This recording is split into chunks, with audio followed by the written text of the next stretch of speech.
नमस्कार, मेरा नाम है doctor Prabodh Derawar, assistant professor, Uttarakhand Ayurveda university, Dehradun. Video में जिस टॉपिक पे हम डिस्कस करेंगे वो है हेत्वाभास। इससे पहले भी हमने 2 वीडियो में हेत्वाभास के बारे में ही देखा। इससे पहले हेत्वाभास के प्रकारों में हमने एक प्रकार देखा है, वो है स्वव्यभिचार, और इस वीडियो में हम और 3 भेदों को डिस्कस करेंगे, जो है विरुद्ध, सत्प्रतिपक्ष और बाधित।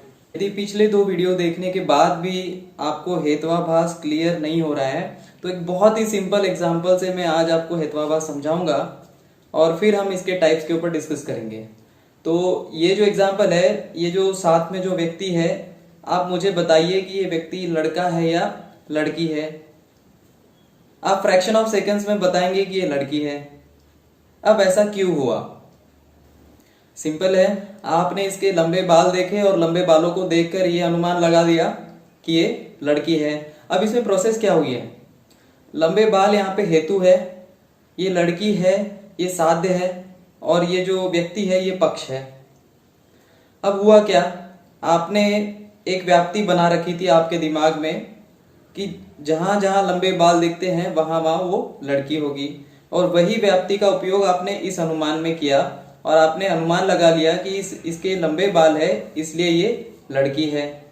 तो आइए देखते हैं क्या आपका अनुमान सही था या गलत था।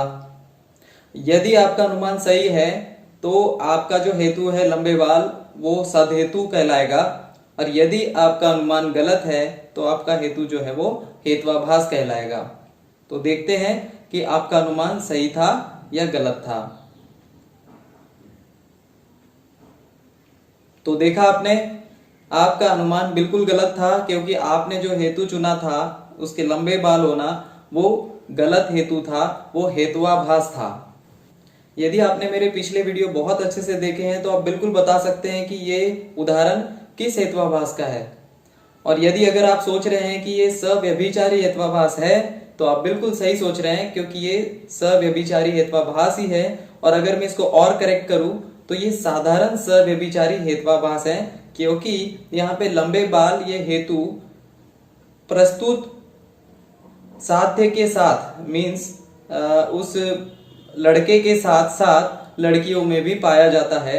मीन्स आपका हेतु जो है वो साध्य के साथ भी है और साध्य के अभाव के साथ भी है, इसीलिए हम इसको साधारण सव्यभिचारी हेत्वाभास कहते हैं।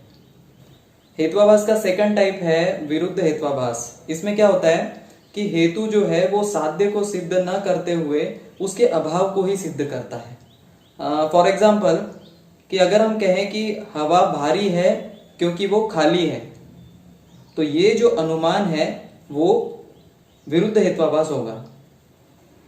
यहाँ साध्य है हवा का भारीपन और हेतु है हवा का खालीपन। बट अगर हम देखें तो कोई भी खाली चीज जो होती है वो भारी नहीं होती है, वो हल्की होती है। तो इस वजह से जो हमारा हेतु है हवा का खालीपन, वो हवा को भारी सिद्ध करने में सक्षम नहीं है, इसलिए हम इसको विरुद्ध हेत्वाभास कहते हैं। इसका एक और एग्जाम्पल देखते हैं।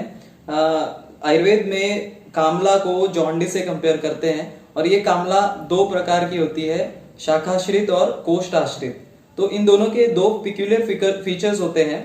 जैसे कोष्ठाश्रित कामला में मल जो होता है वो पीत वर्ण का होता है, पीले वर्ण का होता है, और शाखाश्रित कामला में उसे तिल पिष्ट निबम कहते हैं। मीन्स तिल की पिष्टी बना के जिस तरह से सफेद वर्ण होता है वैसे सफेद वर्ण का मल वहां पे होता है। और यदि अगर हम कहें कि इसे शाखाश्रित कामला है क्योंकि इसका मल पीत है, मीन्स ये शाखाश्रित कामला है क्योंकि इसका मल पीले वर्ण का है, तो ये विरुद्ध हेत्वाभास होगा, क्योंकि पीले वर्ण का मल जो है वो शाखाश्रित कामला में न होकर केवल कोष्ठाश्रित कामला में देखने को मिलता है। इसमें क्या हो रहा है कि पीला मल ये शाखाश्रित कामला को प्रूव नहीं कर रहा है, ये कोष्ठाश्रित कामला को प्रूव कर रहा है। मीन्स जो आपका साध्य था शाखाश्रित कामला, ये उसको न प्रूव करते हुए किसी उसके अभाव को या किसी दूसरे टाइप को प्रूव कर रहा है, इसलिए हम इसे कहते हैं विरुद्ध हेत्वाभास। हेत्वाभास का तीसरा भेद है सत्प्रतिपक्ष हेत्वाभास। अब इस शब्द में ही इसका मीनिंग छिपा है। सत्प्रतिपक्ष मीन्स प्रतिपक्षी का होना। व्हाट इज प्रतिपक्षी? यदि सपोज हम किसी हेतु से किसी साध्य को प्रूव कर रहे हैं और उसी समय उस साध्य को डिसप्रूव करने वाला मीन्स साध्य के अब्सेंस को प्रूव करने वाला भी हेतु वहां पे प्रेजेंट है, मीन्स प्रतिपक्षी भी वहां प्रेजेंट है या कंपटीटर हम जिसको कह सकते हैं वो भी प्रेजेंट है, तो उसे हम सत प्रतिपक्ष हेत्वाभास कहते हैं। फॉर एग्जाम्पल जैसे कि हम पर्वत, अग्नि और धुएं वाले एग्जाम्पल पे देखते हैं कि जहां जहां धुआं है वहां वहां आग है।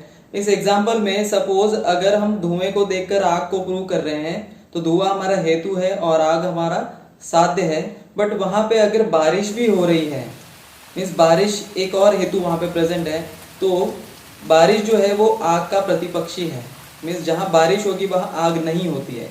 तो इस एग्जाम्पल में क्या होगा, भले ही हमें धुआं दिख रहा है बट हम वहां आग अगर प्रूव कर रहे हैं तो हम गलत होंगे क्योंकि वहां बारिश भी हो रही है। मीन्स यहाँ पे दो हेतु है, एक है धुआं और एक है बारिश।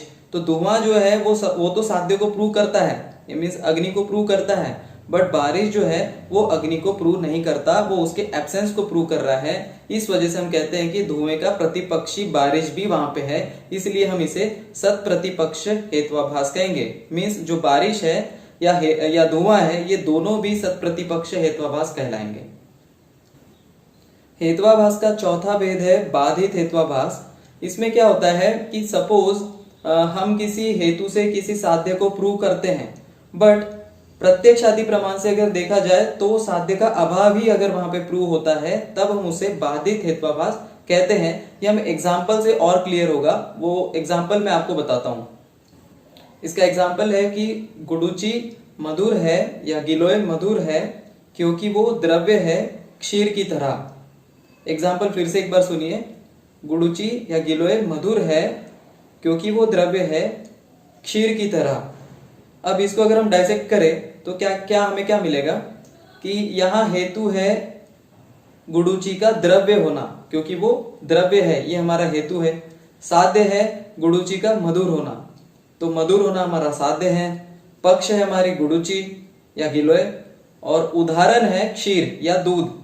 हम कह रहे हैं कि दूध एक द्रव्य है और वो मधुर है, इसी कारण गुडुचि भी एक द्रव्य है तो उसने भी मधुर होना चाहिए। ये हम अनुमान यहाँ पे लगा रहे हैं।